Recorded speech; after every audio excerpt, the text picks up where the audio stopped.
Oi, gente. Eu tinha umas pessoas que eram gringos, por isso que eu estava falando inglês. Vocês estão conseguindo me ouvir direitinho? Sim. Sim.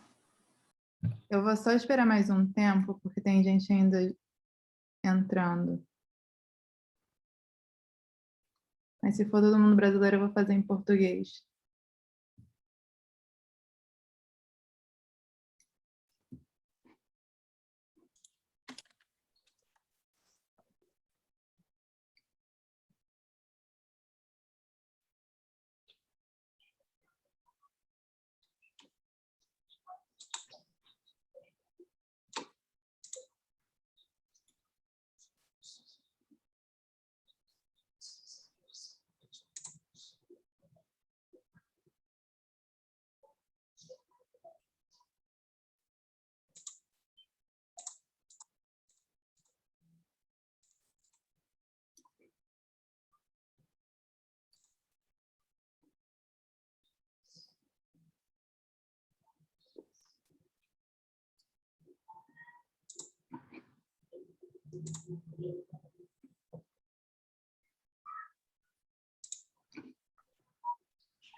Eu vou esperar só até as 2h35 daqui, né? Acho que aí são 6h35. E aí a gente começa.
Então tá bom, vamos começar.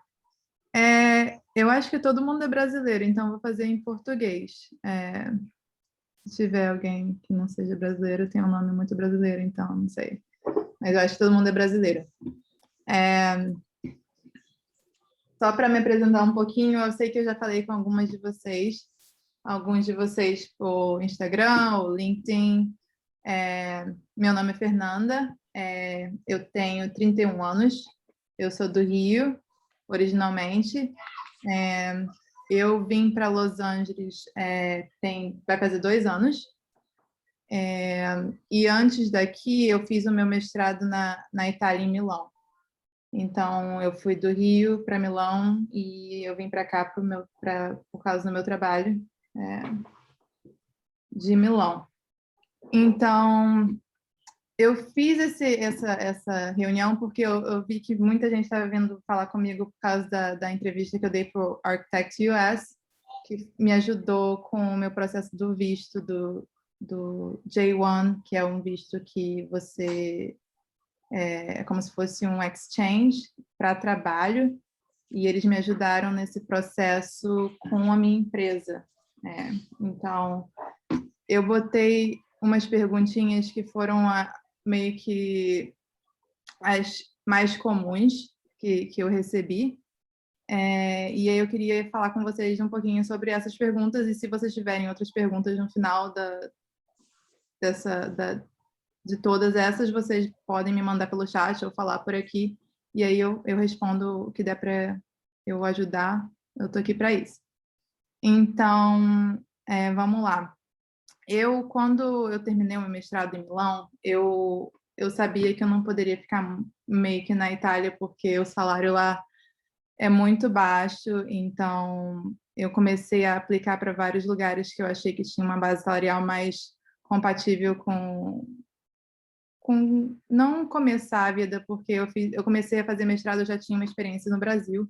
Eu tinha uns 4, 5 anos de experiência profissional no Brasil e eu fui fazer o mestrado quando a gente teve aquela crise doida que eu perdi meu emprego e eu tinha um dinheiro de fundo de garantia e eu falei, não vou ficar aqui, vou fazer meu mestrado. Então, foi isso que eu fiz. Depois que eu terminei meu mestrado, foram quase 3 anos, eu estava pronta para trabalhar e não naquela base salarial de estagiário e tal. Então, eu apliquei para lugares que eu achei que eu tinha mais uma perspectiva melhor.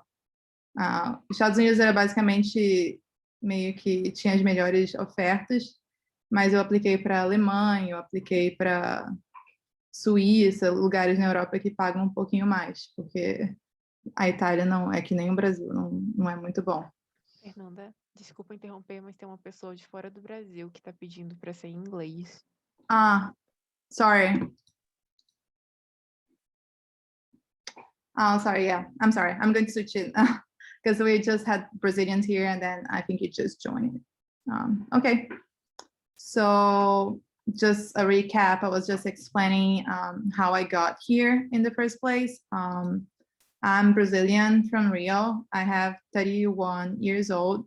I've done my bachelor in Rio and then I moved to Milan for my master's. And then once I had my master's, which is sums like 8 years of colleging, of schooling, I started to apply for jobs that I thought that had a better perspective in terms of salaries, which of course in our scenario in architecture, especially the US is mainly the only country that actually pays you like a decent amount that you can actually make a living out of it. I did apply for other countries like European countries like Germany or Switzerland because they have a higher pay. And then I just checked all my offers and I ended up here in LA because it was the best offer that I had back then. So I know some of you have reached me because of my Architect US interview. They did help me with my J1 visa process, which is the exchange visa that allows you to work from 1 to 1.5 years in the US. And I'll explain this a bit more detailedly later. So what I did here is that I added all the common questions that you guys asked me on LinkedIn, on Instagram, and I'll just go through all of them. And if you guys have like extra questions in the end, you can just send on the chat, or you can just speak up, and then we go through and everything that I can help. I'm here for it. So the first thing is how did I apply? So a lot of you thought that I did sign with Architect US to apply, but I did not. What I did is I just start emailing everyone, and one website that was really good for me because it's one of the main websites they use here for architects is the archinect.com. So it's basically an American website for architectural jobs. And that was my main source of roles that I applied for was from Archinect. Another good one was Dzing. It's basically more for British roles, but they do have some American ones. LinkedIn. I just applied everywhere that I could and got emails, sent my portfolio and my resume everywhere, and that's how I applied for. One tip that I would give you is that because of the visa process, everybody is trying really hard to avoid to sponsor visas right now, because the H-1B, which is the main work visa, is a lottery, and you have basically 25% of getting it if you did not go to school in America. So they don't really want to sponsor you because they can pay for it and maybe you don't get it. It's a really hard process. But a lot of them, they don't know about the J1, and J1 is really easy to get. So what I did when I was applying is that on my resume, on my email, on my portfolio, I did not put my address from Milan back then or in Rio. I put my friend's address from America because at least that got me in the first interview. And so if you have a friend that lives here, just ask them to, if you can use their address, if you can use their phone number, at least for you to apply, and they will see that you have something in America. They don't know if you have a visa, but they know that you are in America. And that's going to help you at least being like received, like it's going to help your email to be received in a different way of if you just put this in, you're in Brazil, because they will try to avoid that. So that's what I did. That's how I started to get replies from firms in America. And then my current firm is just, I was basically applying to the right place in the right timing. I use ArchiCAD. I don't use Revit, I use ArchiCAD as my BIM software, and my company was using ArchiCAD. And it's not easy to find people that use ArchiCAD. I'm not saying that you should use ArchiCAD, it's just like, of course, Revit would be way more acceptable. But back then, I was using ArchiCAD because I use Mac, and I learned ArchiCAD in school, and they need someone that needed ArchiCAD. So after my first interview, and then I could explain my visa situation, they were way more welcoming to like work with me to get my visa because I met all the requirements and I did my research. So most of them, they don't know about the J1, but I'll talk a bit more about the J1 and how it works in the next question. So how was my experience with Architect US?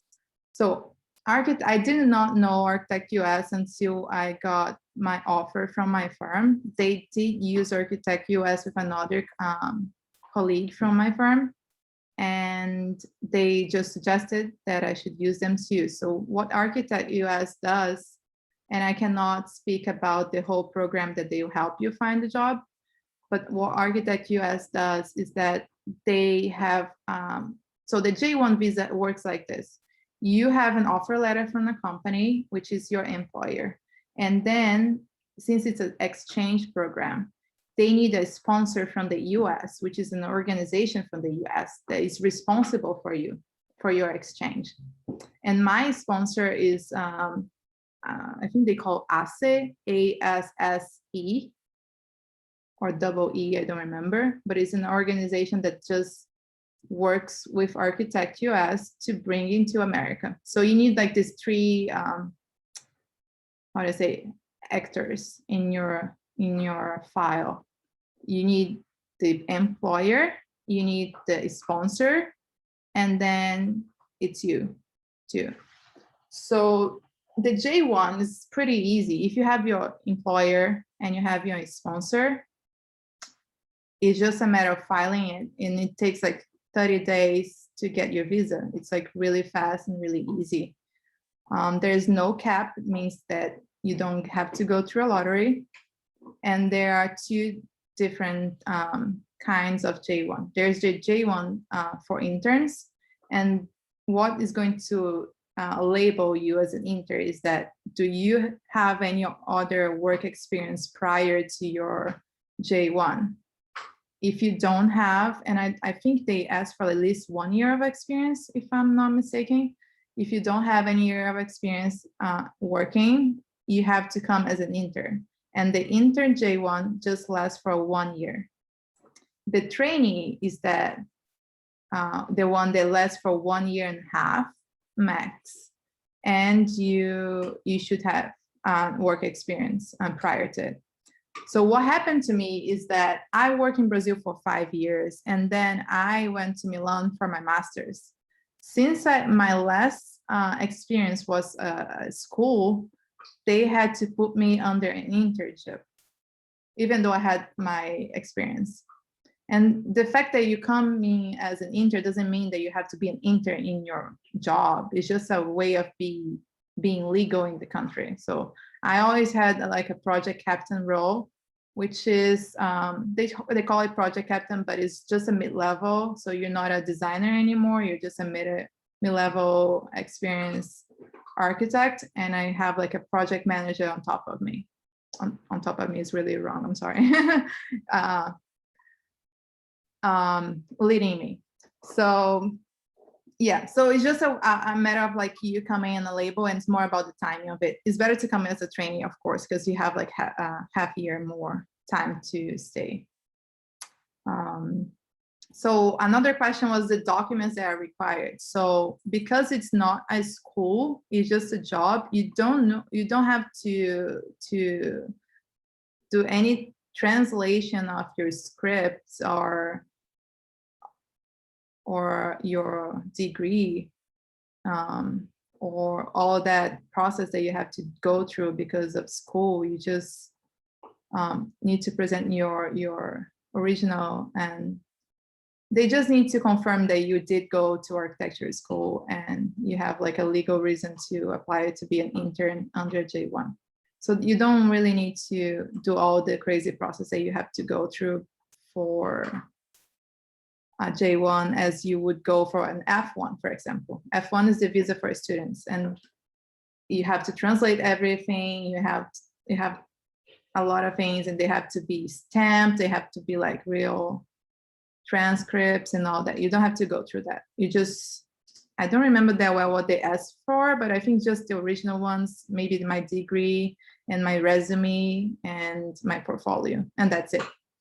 And so when I did the process with Architect US, I did not pay for the service of them finding me a job because I had an offer before. I did pay for the whole visa process, and with the J1, you have to have a 1-year health insurance. So they provide that too. So it's basically the visa, they schedule everything for you, they handle everything, and they provide the health insurance. And I think back then, before 1 year, I paid $2,000. And if it was a trainee, it would be like around $3,000. I'm not sure if that's the current price, but that's what I paid for it. So I did go through what is a J1 visa. So a J1 visa is basically an exchange visa. So you're not considered a worker, which is good, because if you are working under H1B or under a O1, that's the one I'm actually having right now, and I'll explain later what's the difference. You pay less taxes.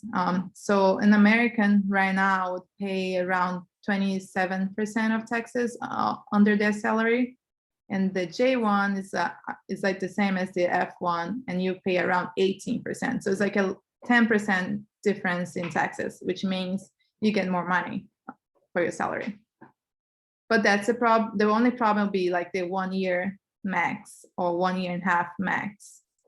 But the J1, and that's what I did, you can request for a change of status from a J1 to an H1B, or from a J1 to an O1 visa from inside the country. And I had to do that because of COVID. I was locked here. I couldn't go anywhere. So I had to ask for a change of status inside the country. And that's good, because not all visas you can do that. I don't remember, but I think your F1 visa, if you're a student, you cannot ask for a change of status for a work visa. So which kind of visa I'm at right now? I'm under an O1 visa, which is the visa for extraordinary abilities. That's how they call.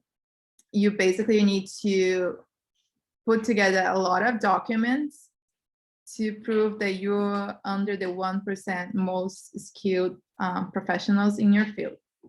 And that's not easy.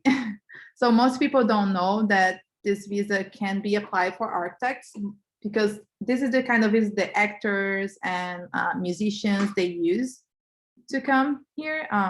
But the O1 B, which is mine, can be applied for architects because we are in the arts field of professions. So yeah, so what I did, I had to collect 5 recommendation letters from really important architects that I've worked with or that I've studied from. And then you need to have like press under your name. So if I could give you an advice, and I wish I knew it back then, is that, sorry, it's my dog, is that try to get press under your name, like doesn't matter, just send your projects everywhere, send to magazines, doesn't matter if it's in Brazil, it doesn't matter if it's in America, anywhere, a website, and try to gather these documents because you will need, the O1 has no cap too, there's no lottery, you just need to be approved. And to be approved, you need to have press under your name, and you have to show them that you're not someone that doesn't matter. So I know in Brazil it's way easier to get published than here, and I used a lot of my press from Brazil, and I just showed them that, for example, I don't know, I had something from O Globo, and then if I show like the amount of readers that the O Globo has, even though it's a tiny article in the back of the page, it matters. So try to get press and save everything you can. That's how you do it. And it's just a lot of documents, a lot of headaches, but it's something I'm under O1 now and lasts for 3 years. And that's how you can stay. The O1 allows you to apply for a green card. So that will be my next step if I decide to stay.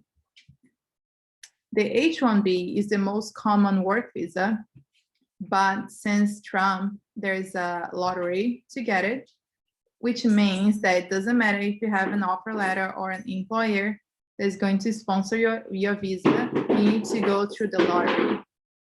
You need to go through the lottery, and the lottery is like 25. I think this year was really low. It was like 25% of people got it.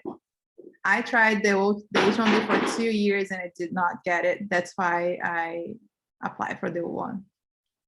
So the H1B is the most common, but it's not easy to get. That's why I decided to go for the O1. And another thing is that if you have done your school, your degree in America with the H1B, you get some extra points and it's easier for you to get from the lottery. So for me, for my case, since I haven't done the school here, it was harder to get. That's why I decided to go for the O1. Then the next question will be, what's the difference between architecture here and architecture everywhere else? So I work in Europe and I've worked in Brazil. And for sure, I can say that the measurements are insane. It took me like, I feel like I'm still converting like inches to meters and feet and all that, but you get past it and it's okay. And another thing that's really important here is for you to know how to do wooden construction.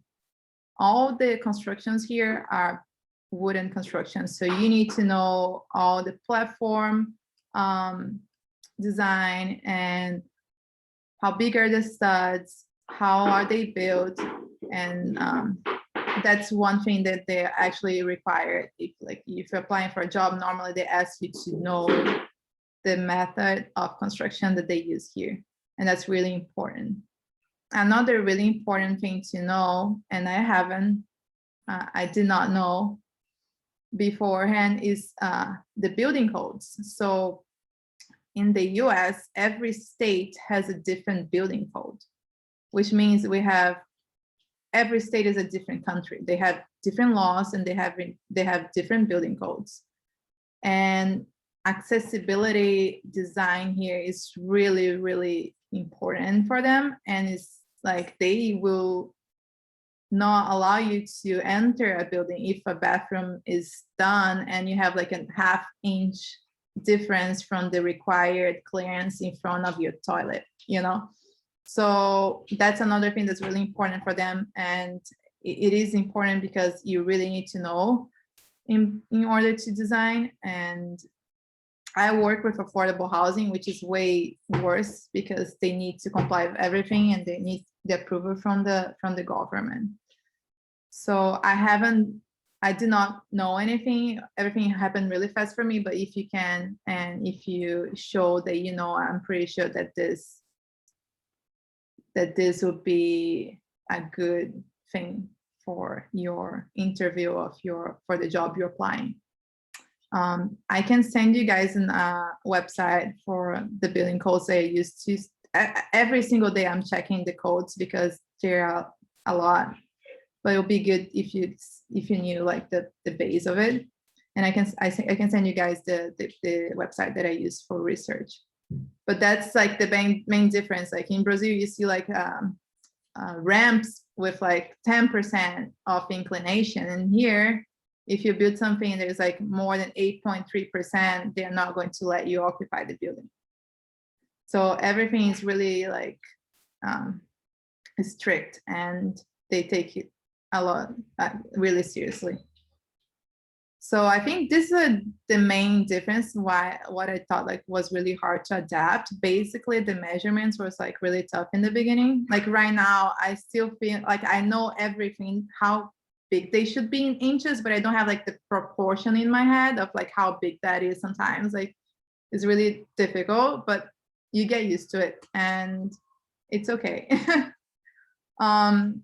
The next thing is I have here the portfolio and the resume that I sent to the companies when I start applying. Oh, sorry, I'm just talking. I haven't seen the chat. I'm sorry.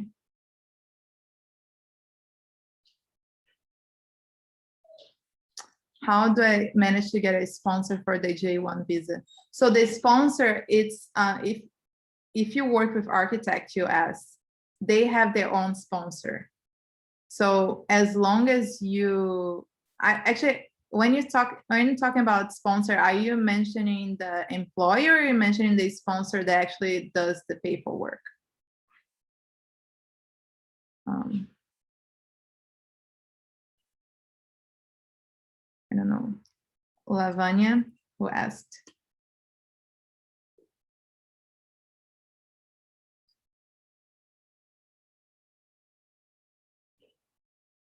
Wow. So the sponsor is, as I said, is an organization that works with Architect US, and they do all the process. So as long as you pay, they will sponsor your process. The employer is like I was just like emailing everyone, and then eventually I got an offer from them. So I know it's hard. I know like so many people in the beginning, they told me like it's so hard, it's impossible, people don't want to sponsor, it's really uncertain right now with the lottery for the H-1B and everything. Oh, the paperwork. Yeah, so I did. So I'm pretty sure there are other companies that do what Architect US did, but I did my whole process with Architect US. So as I said, I just paid them like $2,000 and they handled the whole thing. All I needed to have was my offer letter from my company, and then I did everything that they asked me to do. And the sponsor works for them, with them. So it was part of the deal. I don't know if you can go and find a sponsor on your own or if it depends on another kind of company. Okay. So I'll just show you like my resume and my portfolio. This is really old, but this is what I use to like apply. As I said, if you see here, I put my address was Brooklyn, New York, because I have a friend in Brooklyn under this address, and I didn't want them to know that I was not in the US, because that makes it harder to even get an interview. So if they ask, you can just say, well, I'm currently living here, but I don't have a visa yet, but I know that it's really easy to get a J1, and I know the perfect company to do it. And that's how you make it easier for them to even consider you. And yeah, it was a pretty basic resume. I have all the softwares I use, all the languages I speak, my courses, some additional experience, and then education and professional experience. That's it. I think that the main goal here is that you don't want to put your address if you're out of the country. Another thing is that for your portfolio, just move this.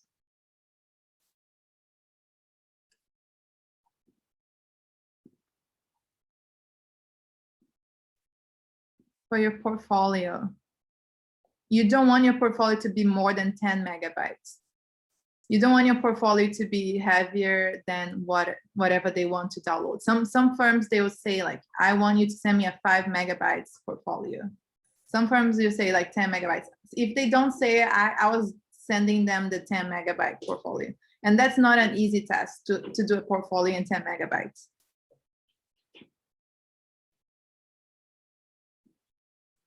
So one thing that I think I would change in this portfolio is that like all my projects were basically from school. And I think it's important that you show what you have done in your work life too. If you see it's like basically from school, it's good to have some from school because you never have as good as a graphic for a work. But so it's good for you to show what you can do with your softwares. But I think I would have added some work projects. So yeah, it's basically like, yeah. So this one was a competition that was actually built.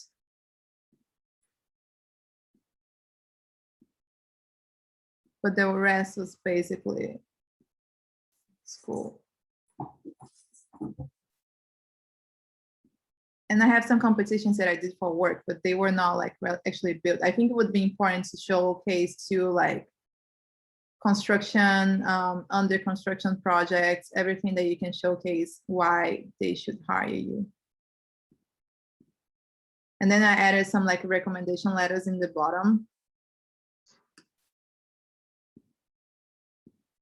And that was it. That was basically, it wasn't like the most crazy portfolio. I think it was just, as I said, a matter of like good timing, good skills, and match the role. And one thing that I would say is that we have an advantage here that Americans are not that skilled like graphically, and they would just be overwhelmed with every single nice image that you send them. So I think if you send like a good portfolio with good images and you put your addresses, you're in here, and you know that it's easy to get the J1, and you know who can do it for you. You can use Architect US, so you can research and do another company. I don't know another one to say, but I think it's possible. It's just a matter of like trying to get it. And okay, let me just read some questions. Do we need to find the employer as well as in sponsor? So that's the thing. Architect US, from what I know, you can pay them, and then you enter their system, and you can apply for the jobs that are especially for them, and then they'll find you an employer and a sponsor.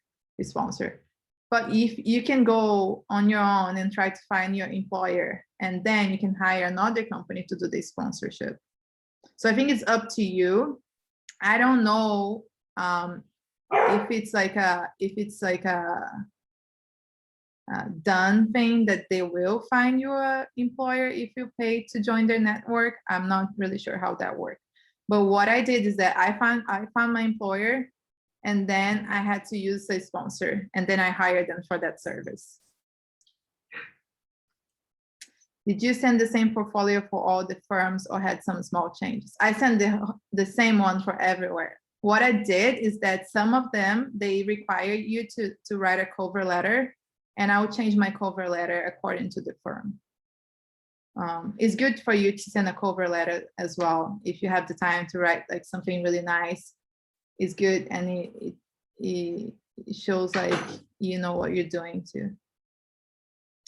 Do you think it's important to have a master's degrees overseas to get a job? No, especially because here, they don't have to have a, it's different, the system here. So they basically do an undergrad that's like 3 to 4 years, and then they do a graduation, which will be our master's, and is a 2-year degree. So in Brazil, for example, we do 5 years for bachelor's. So it's basically the same. So I don't think a master's degrees from overseas is important. I think it looks better because it looks like you have like this broad degree and this broad experience, but I don't think it's necessary, especially because we do 5 years and it's like kind of the same as they do. It's just a different way of like schooling.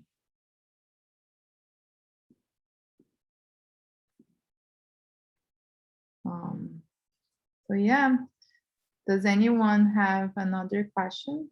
Hello. Hi.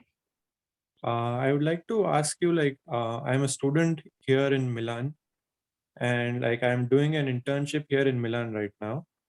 So, like, I would like to ask you the difference between like working in Milan, since you have worked here, like working in Europe and in America, and also like how do you compare that regarding salary? Okay, so when I worked in Milan, I was like a trainee, but I knew like the salaries of the architects that were above me and stuff. And basically, I was working like crazy hours. I was working for competitions, and I was working to 2 a.m. and I had like a pay of like 800 euros. So for me, I was like, I'm not that young anymore. I cannot do this. I cannot live like this. I would have never left Italy because I love it. I love Milan. I would never have left. But then I was like, I knew that like the top architect of my firm was like, he had a roommate and he had to share his apartment because he had no money to pay for his own apartment. So I think in Milan, you can pay, the max you can get will be like 1,500 euros, I think, monthly. Here in America, there's something that I should tell you too. I did make a mistake. I did not do my research well about salaries. So when I started, I asked for $55,000 a year. And that's a really low salary for Californian standards, because here in California, everything is really expensive. So basically $55,000 a year will give you $3,500 a month. Under a J1 visa, they pay less taxes. $3,500 a month, you need to live in a studio and you need to count your pennies because everything is really expensive. So normally, if you're like a junior, you would start at 55, but you can go up to 65. When I started in a mid-level position, so I could have asked for 65 to 70 a year. And that's a good thing that you should know. You should do your research, and you should do your research based on the state. Don't do your research based on the country, because if I was like getting $55,000 in Texas, I would be way richer than I am in California. So do your research by state. And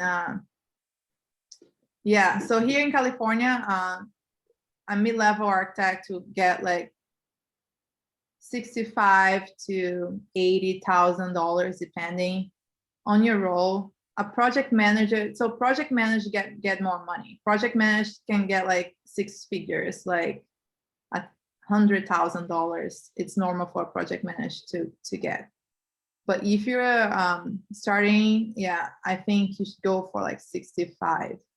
If you have prior experience, just start at 65, but check your state and think higher.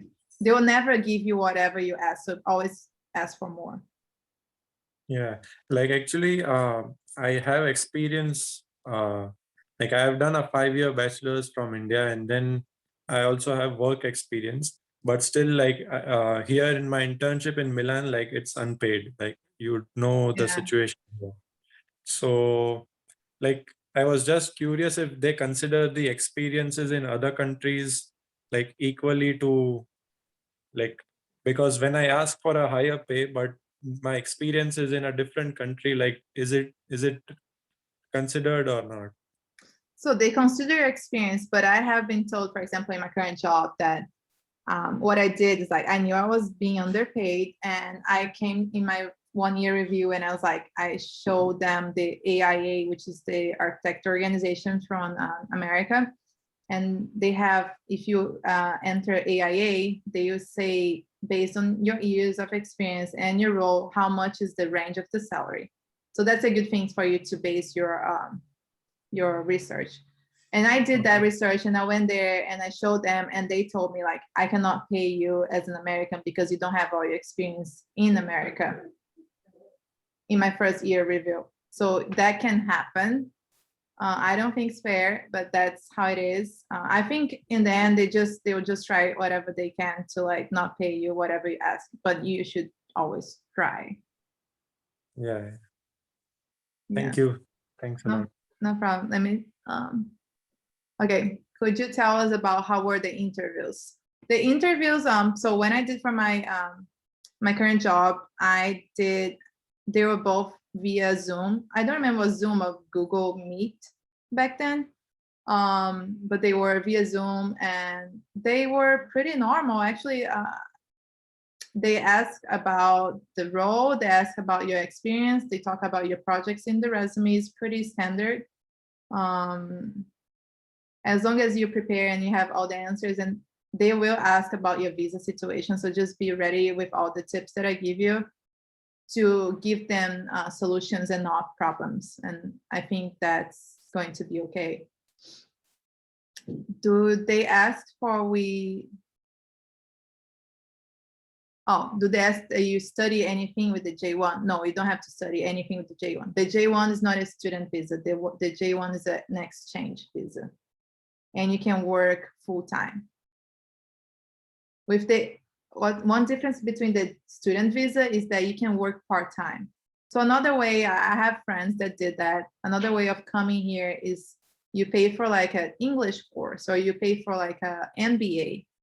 And with the MBA, you get the F1 visa, which is the student visa. And with the student visa, you can work part-time. Thank you. It's just because I had the J1 visa, and in this case, they asked for you study something. Was a different program. No, I don't think you're required. Okay, thank you. No problem. I would love to know, how was your experience in the office when you got there? Did they give you the projects right away?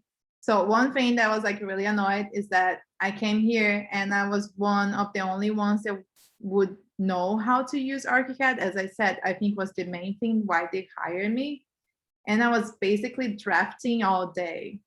And I had a role that was a project captain role, which means that I coordinate a group of architects and designers who draft, and I draft too, but I'm in between coordination and drafting, and I was just drafting nonstop projects for it. So I did have to like work my ass off and show them that I had what it takes to like coordinate my own projects prior to coordinating projects. So it was a bit hard. I think they would not trust you right away with like giving you projects if you don't know fully codes and how everything works. But right now I have 2 really big projects that I coordinate. I'm a project manager in one of them. It's like a 96 unit building here. So you just need to work and show them that you can do it and work all your way up. Let me see. I see several job offers looking for a licensed architect in America. How did it work for you? I did not apply for licensed architect. I'm still thinking if I should go for my license. Here in California is really hard. You need, so the license is different from state to state. So for example, in California is the hardest one to get because you need to pass 7 different exams, which would take me like at least a year to study and pass them. So I did not apply for licensed architect. And in my firm, for example, we have a lot of international people and we just have like 2 licensed architects and we are like almost 40 people. So it's not that normal for everyone to be licensed. It's a lot of work. So I wouldn't not apply for this kind of jobs. And then if you decide to be licensed, you can just do it from here. If you're licensed, for sure your pay will be higher because you can sign the projects. Otherwise, you cannot. You can just sign a 1-story project without a license. How is your daily routine in the office? Do you work with design, concept, project manager? And do you think there are more positions in what area of expertise? So my routine in the office, I arrived, I had like a half year prior to COVID. So I've worked with all the phases of design. I've worked with, they divide in DD, which is design development. So first it comes the concept, but then like the actual phase of design would be the DD, which is design development, the CD, which is the construction documents, and then the CA, which is the construction administration. So since I arrived, I've worked in many projects, but mainly these 2 that I'm currently working because they're really big. They are like 4 years to conclusion. So I've done all the stages of my projects. My company is a mid-level company. It's not like a Gensler. If you work for a Gensler, you work only in a phase and everything is really segregated. I like to work in my company because I've learned a lot by being able to do all the stages of the projects. If I haven't, I don't think I would have like this broad perspective and how to exercise architecture here because it is different. There are a lot of codes, there are a lot of rules, and there are a lot of ways that they do it, and softwares and like project management, and it's a lot to absorb. So yeah, I've done all phases of projects. And do you think there are more positions in what area of expertise? I think this depends on the state that you're applying to. For example, here in California, they have a lot of studios because that's how they film everything. And they have a lot of affordable housing because there are a lot of homeless and it's a really big problem here. So I think it depends in the area you're applying for to know which area of expertise they do. They do care a lot if you have a LEED certification or this kind of stuff. I don't have it, but if you have, I think that would be a good thing too. How long does the whole process take? So after, my case was really crazy because I left Italy in August. And then in September, I was in America. So I got my offer in 3 weeks. I flew to Brazil, I got my offer in 3 weeks. And then after a month, I was here. So the whole process of the visa, after you find the offer, it takes up to 3 months, to 30 days. So you can even get for less time. Depends on like, I don't know how it is right now because of, you need to schedule an appointment in the embassy. That's a problem that I'm having right now. I was trying to book an appointment in the Brazilian embassy for a year for my O1 visa because I need to get the stamp. Since I asked for the change of status inside the country, I don't have the stamp. You have to go to your own embassy to get the stamp. So you can come back and you can enter and come back, whatever. And I couldn't because of COVID, because everything was closed. So I don't know right now how long it's taking because of COVID. I got my appointment for November this year after 1 year trying. So I think that might be an issue. or maybe not. It just depends on the, I know the F1 visa, the student visa, you can file for emergency, but I don't know about the J1, how long it's taking these days. Can you share the website you use to find jobs? Yes. So what I'll do is that I'll follow up in the event with all the websites that I used. And let me even take a note. I'll send you the website that I used to find the jobs, and I will send you the AIA website so you can research your salary. And I'll send you to the building code website.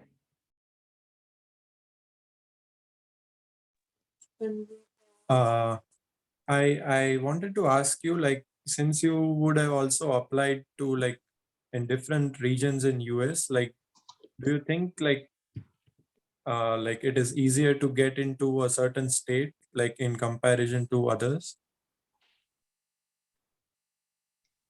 Actually, I don't think so. I think it's just like a matter of supply and demand. I don't think a state will have more chances of you getting in.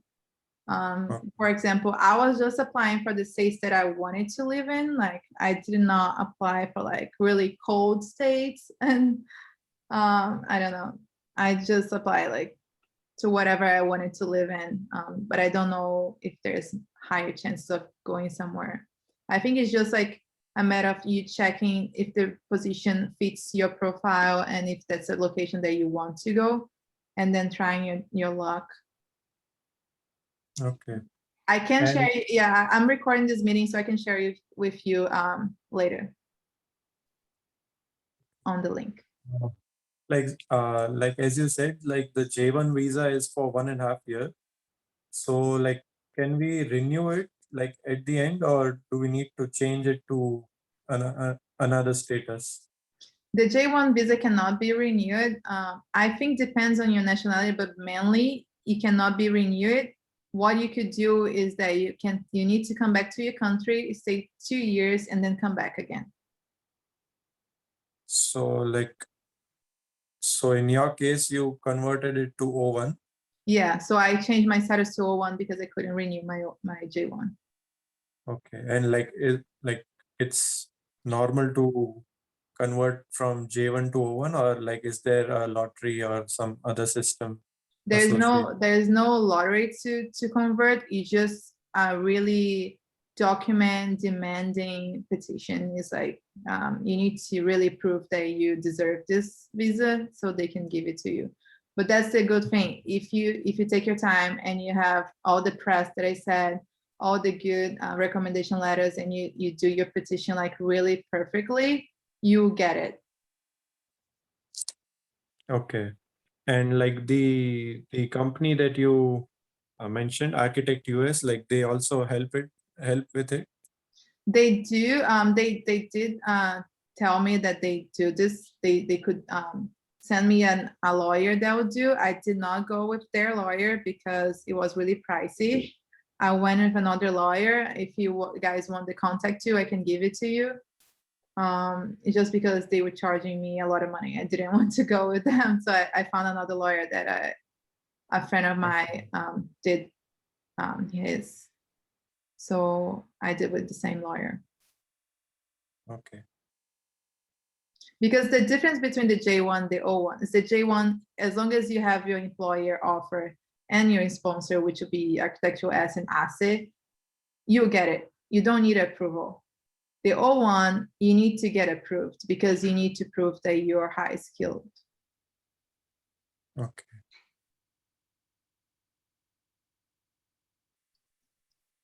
Any more questions?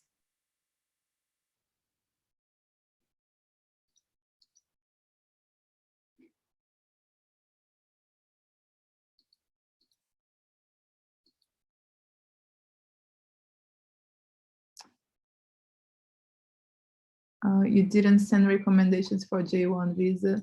No. The J1 visa, as long as you have an offer letter, you have your sponsor. I basically paid Architect US and they did everything.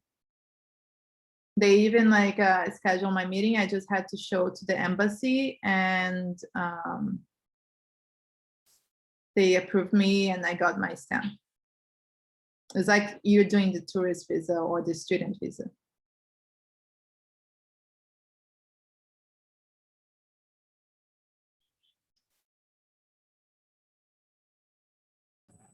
To change the J1 visa to O1 visa, did you need to stay with tourist visa status, sorry, between those visas status?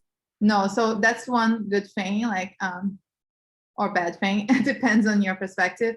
As long as you file your petition for the change of status prior to your to the end of your J1, the period that you're waiting for the answer from the O1, you're legal, but you cannot work. You can stay in the country, but you cannot work. So for example, my J1 visa ended, like, I think it was like 29th of November. I filed like 5 days before that date. The time that I was in between waiting for my O1, I was legal to stay in the country. I couldn't leave because otherwise I'll lose my petition, but I was legal to stay in the country. Thank you. No problem.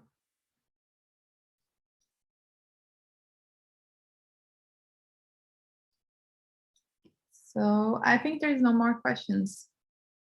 So I'll just follow up on the event, and I'll send you the job websites. I'll send you the AIA so you can research your salary based on the role. And I'll send you the building codes website. And you can, every state has a code, so you have to check by state. But it's just like a matter of like research, so you understand a bit better what I'm trying to talk about. And I'm recording this meeting, so I'll just probably post on YouTube, and I can send you guys the link.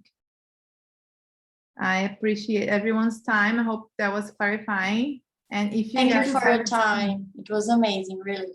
Thank you. Thank you. If you guys have any Thank more you. questions, you can just reach out to me by email, and then I'm happy to help.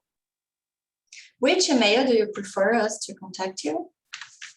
Any of these, like You had the Fernanda yeah, I have this. .studio@gmail.com. Yeah, probably the Gmail is better, because like the Okay. first one is my work email, so I have a lot of emails that come through from work. So maybe, yeah, just contact me in the second one, and it's easier for me to see what's coming. Okay. The last question that I have is, you consider coming back to Brazil or no? I say that to everyone, like I'm from Rio and I really miss my city, and I would go back like anytime. Like my dream would be to like work remotely and move back to Rio, but that it's not easy to happen because I need to go on site and all that. So I think I want to go back eventually, but I don't see a perspective. I don't see a way of doing what I do here there right now. So as long as I'm still learning here and I'm still happy with my job, I'll be here, but I'll definitely want to come back to Rio eventually. Yeah, that's what I wanted to know, if America is fulfilling all your desires in your career. America is I feel like when I left Rio, I had like a really good perspective of what was work life there. And then in Italy, I had it too. And now here, I'm still like, I have a lot to absorb. So if I reach that point that I have absorbed everything that I need to know, I might be looking at my next step, which would be maybe opening my firm in Rio or something like that. But right now I'm still learning, and I feel like I still have a lot to learn. So I'm staying here. I still have I still have like 2.5 years of my visa, so I don't have to think about that right now. But I just miss, more than my work, I miss my home, because America is nice and it's great, but the people are different from us. It's just a different vibe, and everything is like, when I live in Italy, I didn't felt like there was this kind of cultural shock that I feel that we have it here. And it's kind of weird, but it's just, I don't have like a deep connection to any of my American friends and as the Brazilian ones that I have. So it's just a matter of like lifestyle and culture, I think, more than work itself. So my professional dreams are being fulfilled right now, but maybe in the long run, my life, like what I expect my life to be in the future is not, I don't see myself here. Okay, just that I think that we dream a lot about this American dream of working abroad, and sometimes we don't. We are here in Brazil and thinking about what it could be in America or in another country, and sometimes it's nice to hear someone who is there actually tell us about is it fulfilling or not. That's it. But thank you. I think it's like professionally it's really fulfilling. Like it's like so organized and strict, and like that's how things should be. And I felt like the lack of it in Brazil. It's just a matter of like I've been away from home. It's been almost 5 years, and I really feel like maybe because of COVID too, everything got really hard. But yeah, home is home. So I do miss home, and I'll die to be able to do what I'm doing there. So maybe one day, but for sure, like it's a huge learning to be here, and I'm really grateful. Great, thank you. I can send you. I have my portfolio on Issue. I don't know if you guys know that website, but I can send you the link too. I'll put in the same email. I think that my portfolio on Issue is a bit more, it's new, so maybe there's like some extra projects. Because as I said, like I had to send a compressed version for the firms. Sorry, I think you didn't go through this, but if it happens, you had to change the job while you are in the United States. Oh, okay. Do you know how it works? That's a great question, actually. So one of the difference between the H-1B and the O-1 is that the H-1B is attached to your employer. My O-1 visa, since it's my merit, so it's about my skills, I do need to have an employer, but I can change employers, and I just need to file a form of change of employers, which means that I have the freedom to change my employers under my O-1, and that's not the freedom that you have with the H-1B, because the H-1B is attached to your employer. So if you are fired, you need to leave the country. If I'm fired, I need to leave the country. I think if I'm fired and I don't have another job, yes. Okay. But the O-1 allows you to file for your green card too.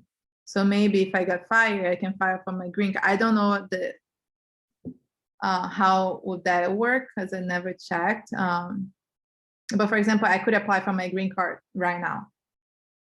I haven't, because it's a 2 years process and you get stuck in the country. So I'm waiting a bit more.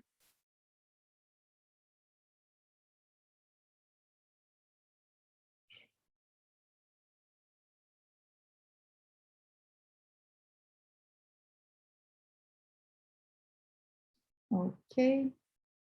Okay, so I'll just send you guys the following email with everything, and with I'll just post this on YouTube. Okay. Thank you so much for being here, and I hope you guys get what you're looking for. Thank you for your time and for your help. Thanks a lot.